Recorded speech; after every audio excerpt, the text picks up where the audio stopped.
evening po. Kamustahin ko lang po muna yung audio kung maliwanag po ba?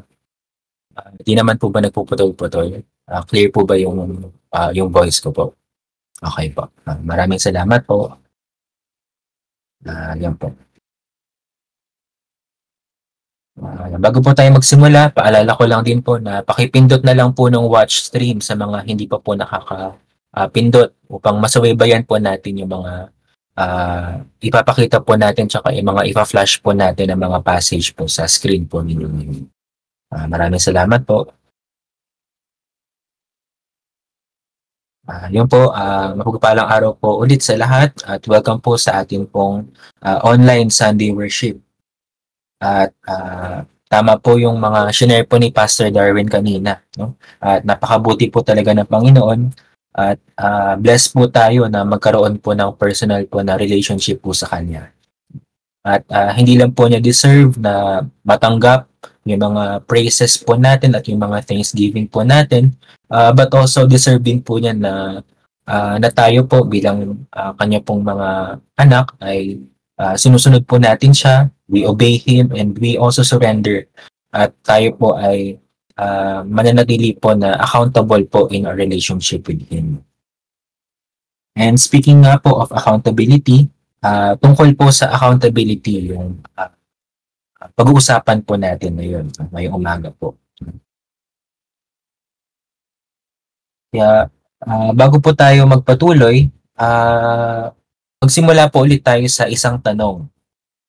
At yung tanong po na ito ay ilang beses na po ba nating sinabi ang next time na lang?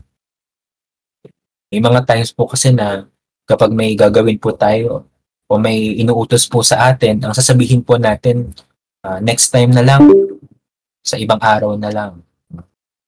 Alam niyo po, yung mga times na minsan, late na po natin na-realize na, ay, dapat pala mas inagahan ko.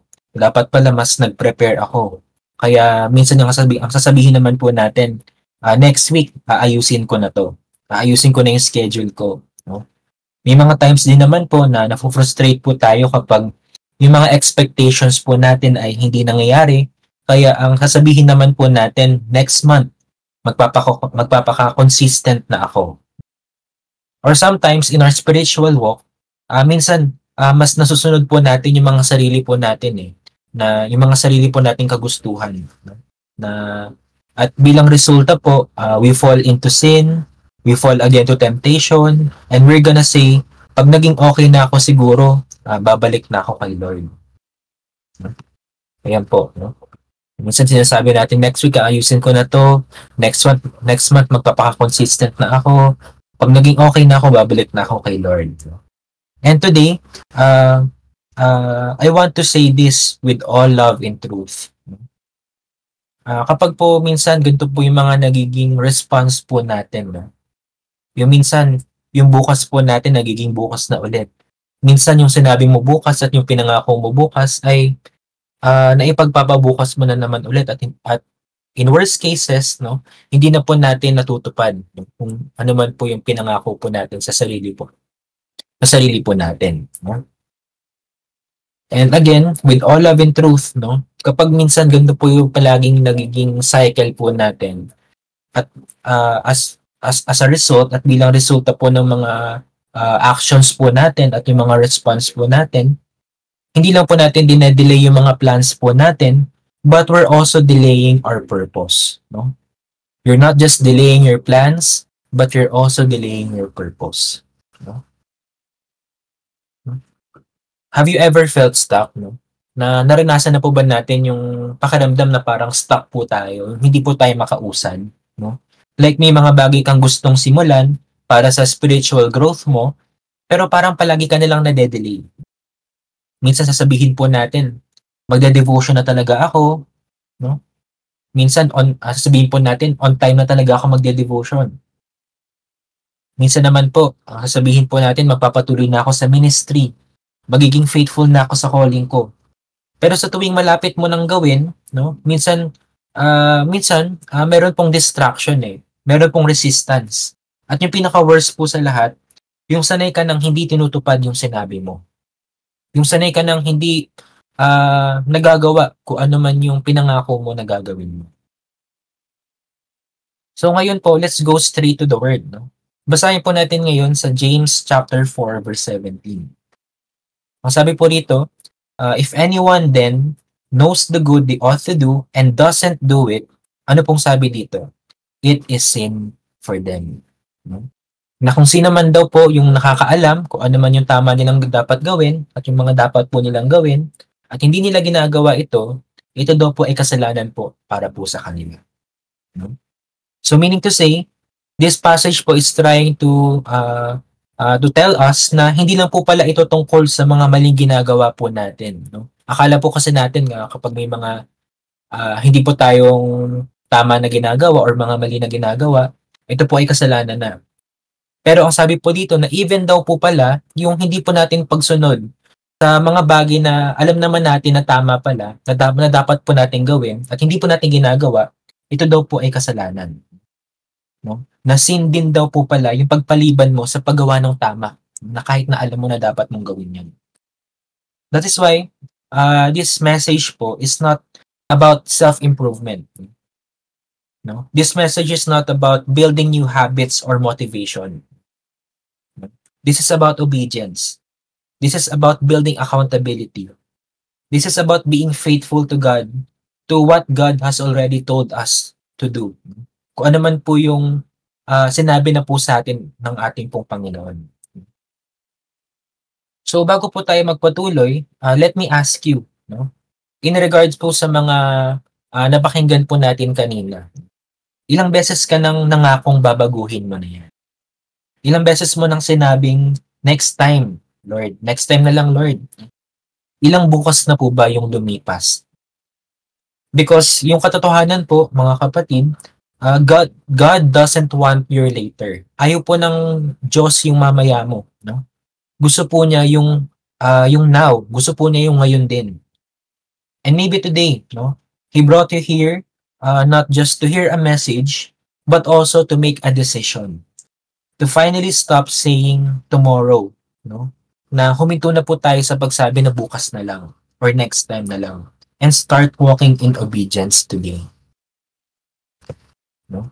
Kaya po, yung title po ng message po natin today ay Yesterday, You Said Tomorrow. Yesterday, you said tomorrow. No? Kahapon ang sabi mo bukas. So bago po tayo mag-jump in sa atin pong first main point, no? I want to share with you a short powerful parable po na ang ating pong Panginoong Hesus mismo po ang nagsabi or ang nag-share. Basahin po natin sa Matthew 21 verses 28 to 31. Ito po yung parable of the two sons. I'm sure familiar na po tayo dito pero balikan lang po natin ulit. No? So basahin po natin sa verse 28.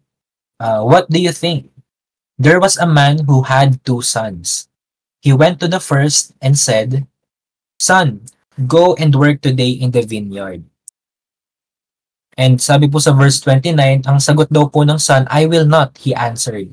But later he changed his mind and went.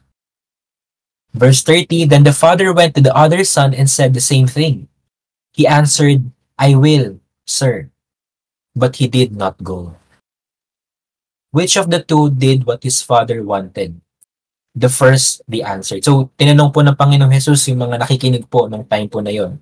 At nung sinagot nga daw po nila, the first, yung una daw po na son. At tama po. So, to summarize lang po itong passage po na ito, no? Meron daw pong isang ama na meron pong dalawang lalaking anak. Lumapit po siya sa panganay at sinabi, Anak, pumunta ka at magtrabaho sa ubasan ngayon. Sumagot naman daw po yung anak at ang sinabi po niya, ayoko. Diretso po, walang paligoy-ligoy at wala pong excuses. No? Pero ang nakakagulat po, after po niya na sinabi na ayaw niya, pagkalipas po ng ilang sandali, nagbago po yung isip po niya. No? Nagbago po yung isip niya, maaring nakonsensya siya, or maaring na-realize po niya na yung pagkukulang po niya. No? Basta nga lang po natin, nagdesisyon po siyang sumunod at siya naman po ay pumunta. Sumunod naman po na lumapit yung ama sa pangalawang anak na nakita nga po natin at nabasa po natin na parehas din po yung kanyang utos, no? Na ang sinabi po niya, anak, pumunta ka at magtrabaho ngayon sa ubasan.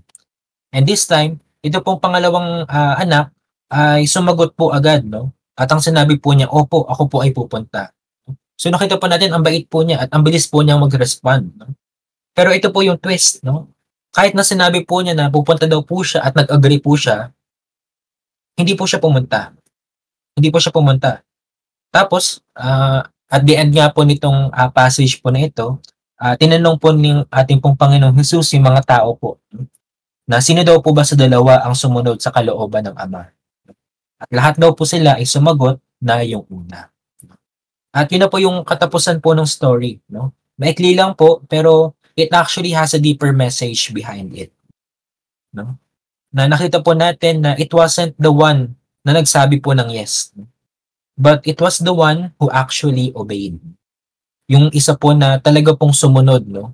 Sumunod po sa kalooban po ng kanyang Ama. And let's be honest, no? Ilang beses na po tayo naging katulad po ng second son, no? Minsan ang sinasabi po natin yung mga we all say the right things, no? Na sinasabi po natin, Lord, I will serve. Lord, magbabasa na ako ng Bible consistently. Lord, I promise next week na talaga. But when it's time to actually move, to act or to obey, wala po, no? Ang ginagawa po natin, we delay, we disappear, no? And here's what Jesus was trying to say, no? That obedience is not about what you say.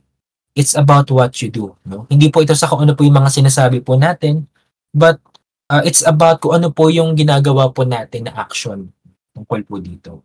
Ang sabi nga po sa James chapter 1 verse 22, do not merely listen to the word and so deceive yourselves. Ano pong sabi dito? Do what it says. Gawin daw po kung ano po yung sinasabi at inuutos po nito. Meaning to say, God is not looking for people na magaling lang magsabi po ng yes. No? He is looking for people who will follow through. At yung good news po dito, no? kahit na kung sino man po tayo sa dalawang son po na yon, no? Sa dalawang anak po na yon, kung tayo man po yung nagsabi ng yes, kung tayo po yung nagsabi ng no, kahit na yung sinagot po natin ay no, pinapaalalahanan po tayo na you can still obey today. Na tayo po ay iniimbitahan pa rin po na pumunta po sa vineyard. No? Tayo po ay iniimbitahan pa rin po na magpatuloy. No? At hindi po tayo nire-reject, no? Kahit na sinabi po natin na no. At maybe po may mga pagkakataon ka na you pushed God's prompting away. Maybe you delayed your calling because you're afraid. But guess what? You can still walk into the vineyard today. You are still invited to walk into the vineyard today. So let me ask you, right now, sa life po ninyo, sa life po natin, are you acting like the first son or are you acting like the second? So alam niyo po, minsan, ang pinakamahirap po, hindi yung mag-umpisa kundi po yung magpatuloy. No? Yung patuloy na gawin. No? Minsan gusto po natin na maging consistent. No? Pero kapag dumating na yung mga challenges o hindi na po tayo or hindi tayo feel, parang hindi na po natin feel, parang gusto na po natin mag-give up. Di ba po? Siguro naranasan mo din na sabihin sa sarili mo na bukas na lang. No? Pero paano po kung sabihin ko sa'yo na hindi po pala tungkol sa paghihintay ng perfect na pagkakataon? Or kung kailang lahat po ay okay na. No? Paano po kung tungkol po pala ito sa pag-show up, no? Na magpakita ka lang na kahit mahirap, na kahit na hindi ka ready at kahit hindi perfect, no? Na kahit na hindi ka ready pero it's all about just showing up. No? Kaya naman po, pag-usapan po natin, no? Yung ating pong first point, no? That consistency is not about being perfect. No? It's about choosing obedience. So, yung first point po natin, you don't need perfection, you just need obedience. No? Minsan po kasi, iniisip po natin na para maging faithful ka kay Lord, kailangan perfect ka. Na kailangan everyday nagde-devotion ka, walang mintis, kailangan hindi ka nag-fail, hindi ka nadadapa, hindi ka nagkakamali. Pero, church, no? Hindi po perfection ang hanap po ng ating pong Diyos, kundi obedience, yung pagsunod po sa Kanya. Basahin po natin sa Luke chapter 9 verse 23. Then he said to them all, "Whoever wants to be my disciple must deny themselves and take up their cross daily and follow me." Ibig sabihin po daily obedience. Hindi lang po kapag ah, maganda po yung nararamdaman po natin, not only when you feel good, not only when life is easy, not only when everything is going right, no? But daily. No? Ang sabi po daily. No? Kahit na pagod, kahit na walang gana, kahit na feeling mo hindi ka qualified, no? But you still have to obey. And ito po yung real talk, no? God doesn't expect you to never make mistakes, no? Hindi po ina-expect ng Lord na hindi na po tayo magkamali. Hindi po ina-expect ng atin pong Lord na maging perfect po tayo. Pero ang ina-expect po niya sa atin ay yung magpatuloy po tayo, no? For us to keep on walking kahit na tayo po ay nag-fail. Ang sabi nga po sa Galatians chapter 6 verse 9, let us not become weary in doing good. For at the proper time, we will reap a harvest if we do not give up. Kung hindi po tayo susuko, meron pong glory na naghihintay po ahead of us. Hindi mo kailangan maging consistent sa sarili po nating mga strength, no? Hindi po natin kailangan maging consistent sa sarili mong lakas, no? Pero kailangan mong magdesisyon araw-araw na, Lord, susunod ako kahit na mahirap, kahit na hindi ko pa kaya. Pero with your strength, I will follow you. Imagine po natin itong halimbawa po na ito. Yung isang farmer po na nagtatanim po ng mga buto. No? Hindi po niya agad, nagtanim po siya, pero hindi po niya agad nakikita yung bunga. Pero araw-araw, nagtsatsaga po diligan yung mga butong tinanim niya. Nagtsatsaga po siya na pinapanatili po niyang healthy yung lupa. Because he knows na kung ano man po yung ginagawa po niya ngayon will grow eventually. No? He knows that what I do today will grow eventually. At ganoon din po sa spiritual life po natin. Every small act of obedience, kahit parang walang nangyayari, is never wasted. No? Basahin po natin sa Matthew chapter 6 verse 6. Anong sabi po dito? Then your Father who sees what is done in secret will reward you. So ito po yung mga reflection questions po natin sa point po na ito. Do you wait for the perfect moment before obeying God? Hinihintay po ba natin yung tamang time, tamang panahon bago po tayo sumunod po sa Panginoon? Or do you keep postponing your calling because you're waiting to feel ready? Dinadelay po ba natin or pinopostpone po ba natin palagi yung calling po natin because hinihintay po natin na ma-feel po natin na tayo po ay handa na. But church, no? Ito po yung katotohanan. Obedience is not about readiness. No? Obedience is not about readiness, it's about surrender. You don't need to have it all together. You don't need to feel holy 24/7. You just need to say, yes, Lord. Kahit ngayon pa lang, kahit maliit pa muna, I will obey you and I will surrender. Because, sabi po dito, because God blesses not the most perfect, but the most surrendered. Amen po. So now po na-establish na po natin that consistency is not about being perfect. It's about showing up. No? Kahit mahirap, kahit na wala kang gana, just show up. No? But you know what? The journey to consistency, ito po sometimes can feel so tough. And sometimes we start to wonder, why is this so hard? Bakit ang hirap gawin? Bakit ang hirap maging consistent? And let me tell you why. It's because we're not meant to do this alone. Mahirap po siya because hindi po natin kaya sa sarili po nating kakayanan. No? At mahirap po siya because hindi po natin siya dapat, it is not meant for us to do it alone. No?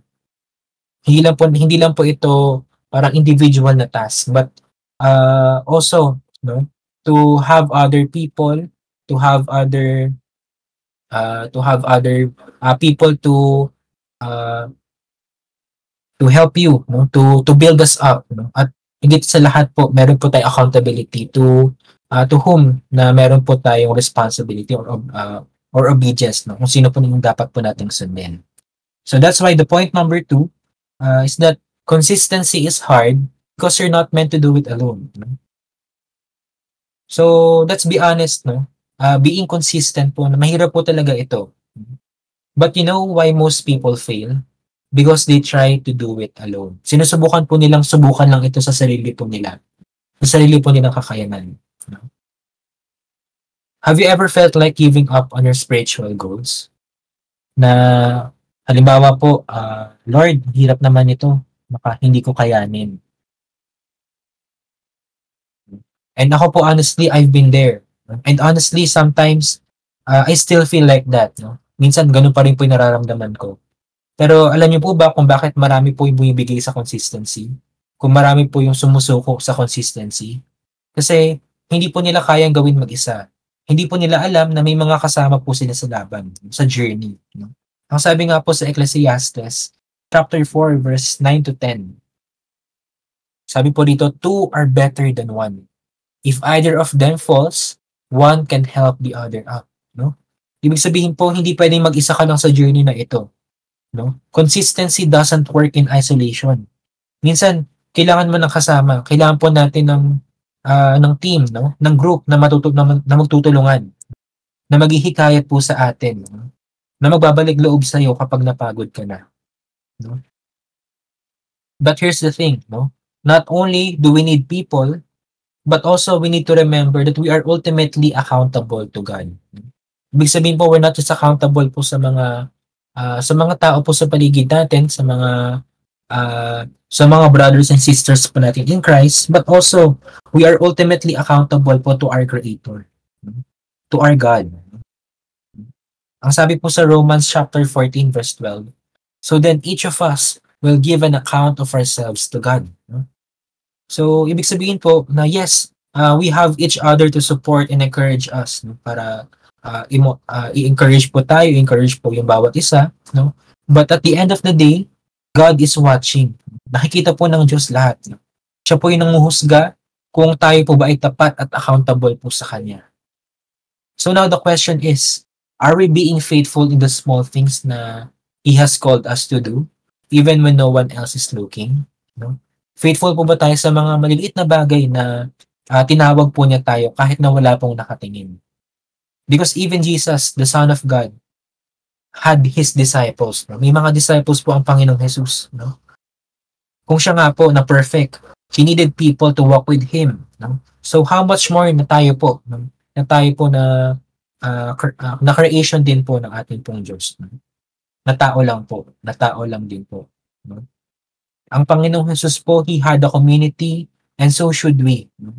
But that community isn't just about earthly relationships. It is also about our accountability to God. Ang sabi po sa Galatians chapter 6 verse 2, carry each other's burdens, and in this way, you will fulfill the law of Christ. Sabi po, carry each other's burdens. No? Sabihin po, no? We are accountable to each other. No? And in this way, kapag nagtulungan po tayo, we will fulfill the law of Christ. So meaning to say, God is inviting us to walk with others, but He is also inviting us to walk before Him. You might be able to hide things from people, but God knows our hearts. Wala po tayong maitatago sa Diyos. He sees our struggles, our victories, and everything in between. And the beautiful thing is, He is faithful to walk with us through it all. Let me share this with you. Ma-share ko lang po. No? Sa trabaho ko po, no?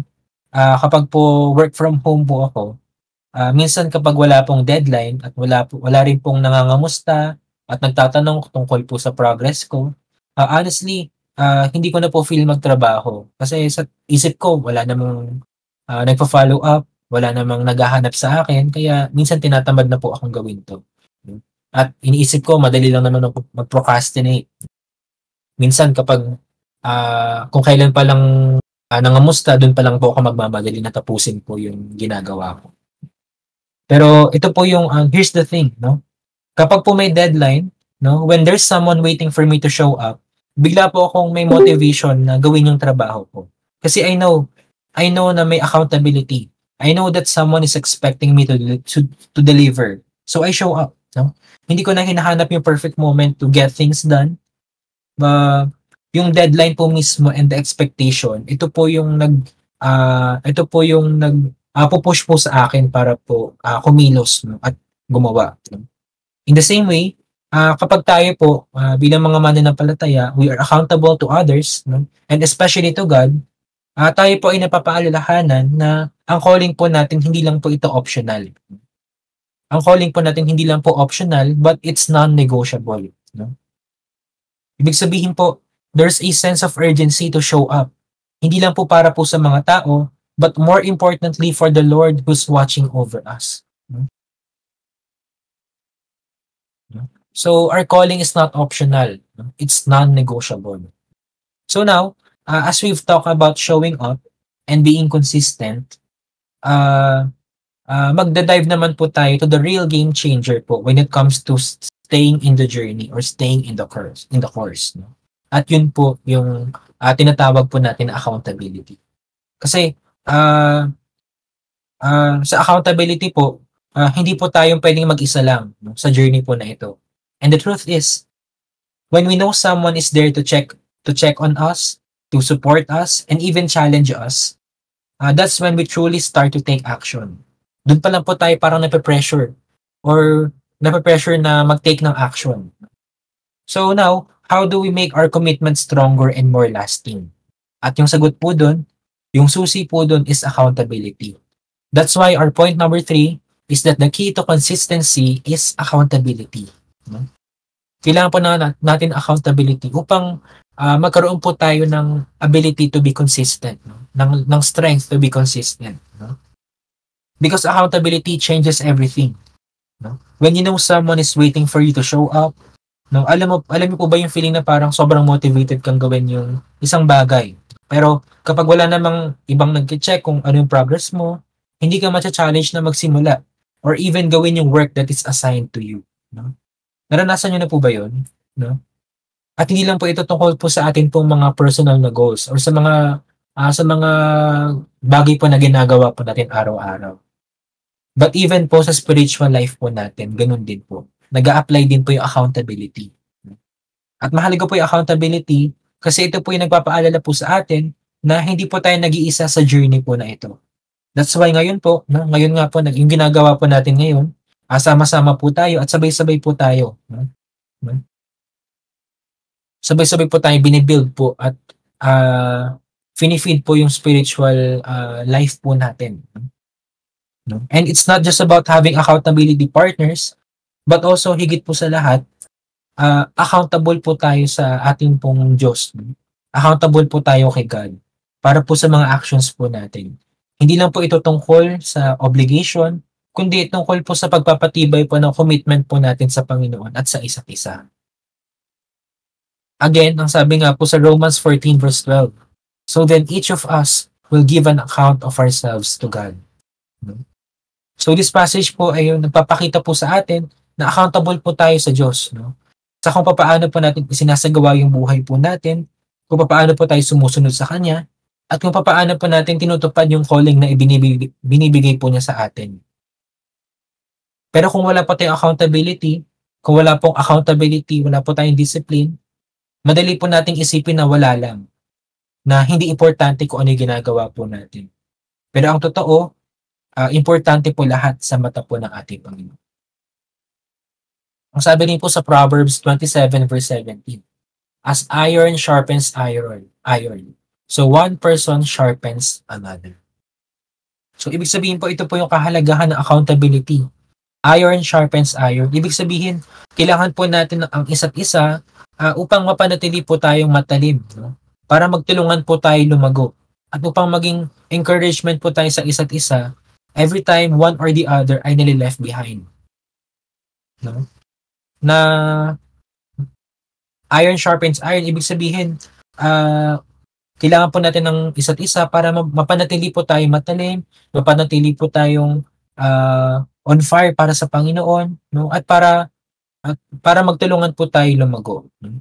Ang accountability po hindi lang po para bumangon po tayo kapag kapag tayo po ay nag-fail or nadadapa, kundi para patuloy po tayo mag-grow sa ating pong pananampalataya at sa commitment po natin sa Diyos.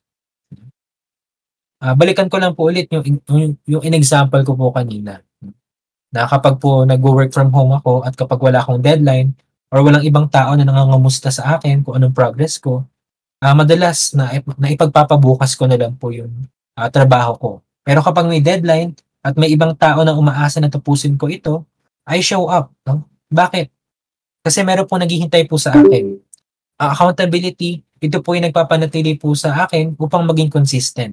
No? At ganoon din po sa ating pong spiritual life.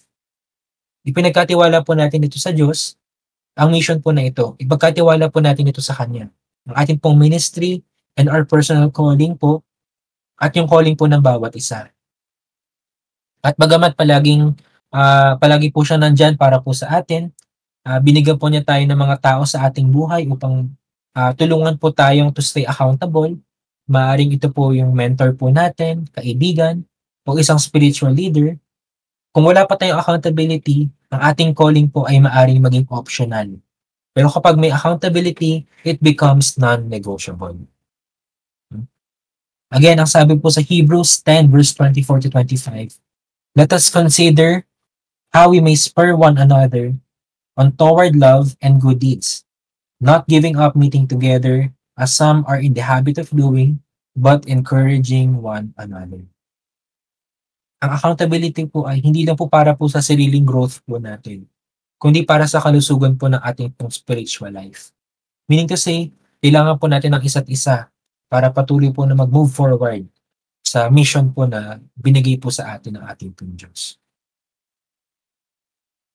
Amen po. So, alam niyo po, church, no, habang pinag-uusapan po natin ito, baka iniisip po natin, kasi mahirap talaga maging consistent eh.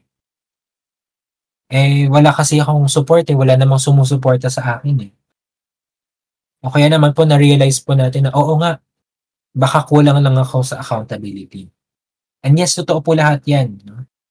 But now that we know all of this, ano po yung gagawin po natin tungkol po dito? What will we do with it? Now that narinig po natin itong mga bagay po na ito, ano po yung response po natin tungkol po dito? Ano po yung gagawin po natin with all of the things na napaalalahanan po tayo? Church, no? Let me remind you that it is not about the new information. Na hindi lang po ito tungkol sa information, sa bagong kaalaman, but this is about our response. This is now about your response. Kung ano po yung decision at yung sagot po natin.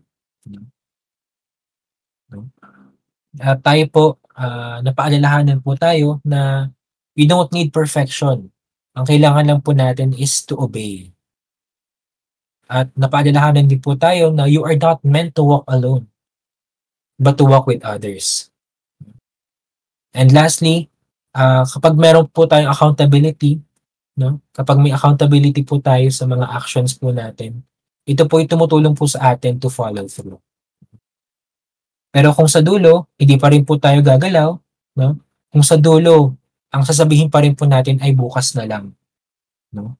Then yung lahat po ng mga narinig po natin ay baliwala lang po. Kaya po ngayon, this is where we decide, no? Dapat ngayon po ay magkaroon po tayo ng isang decision, no? Yung decision po ba natin is, do I keep saying tomorrow, no? Patuloy po ba natin sasabihin na bukas na lang? Or ang decision po natin is, do I finally say, yes, Lord, ngayon din po? Kaya po church, no?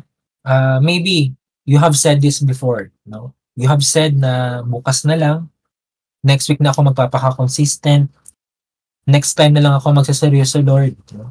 Pero kung titignan po natin, ilang bukas na ba ang lumipas mula nung sinabi mo yan? And maybe this message today is not to pressure you, but to gently remind you that God is waiting for you. God is waiting for us.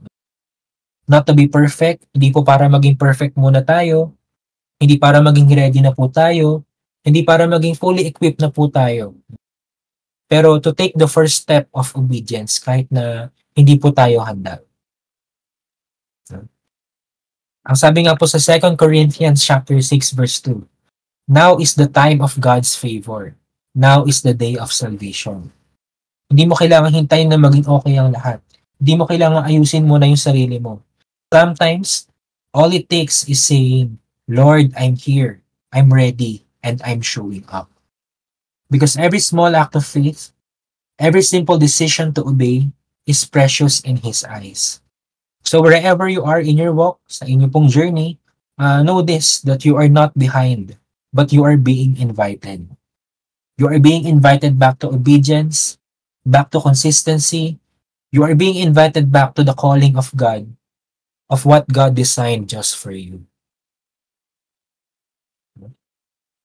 Can we pray? Manalangin po tayo. Lord, thank you for reminding us today that you are not just after my promises, our promises, but our obedience, Father. You see my heart. You see how many times we have said na bukas na lang. But today, Lord, I choose to say ngayon na. Ngayon din po, Panginoon. Help us walk in consistency, not because we are strong, but because of the strength that we receive from you, but from the strength that we receive from you because we depend on you daily. Teach us to obey even when it's inconvenient, and give us the courage to show up kahit po kami po ay pagod, kahit po kami po ay may pagdududa, at kahit na feeling po namin wala po kaming nagiging progress or na-achieve. And remind us, Lord, that it is not about being perfect. It is not about perfection that you're asking for, but it is obedience. You just need us to obey, Lord. So, Lord, we surrender our every delayed yes, every calling po that we tried to postpone, every time that we choose convenience over commitment. And today, Lord, we repent, not out of guilt, but out of love. Surround us with people who will speak truth in love, who will walk with us, who will pray for us, and who will call us and who will remind us when we feel left behind.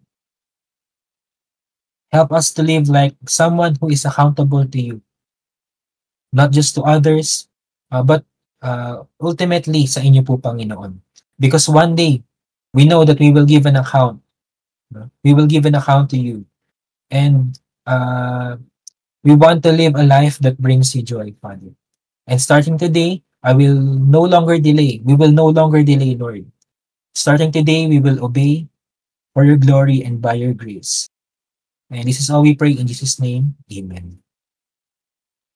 Salamat po sa pakikinig at pagpalain po tayong lahat ng ating. Amen.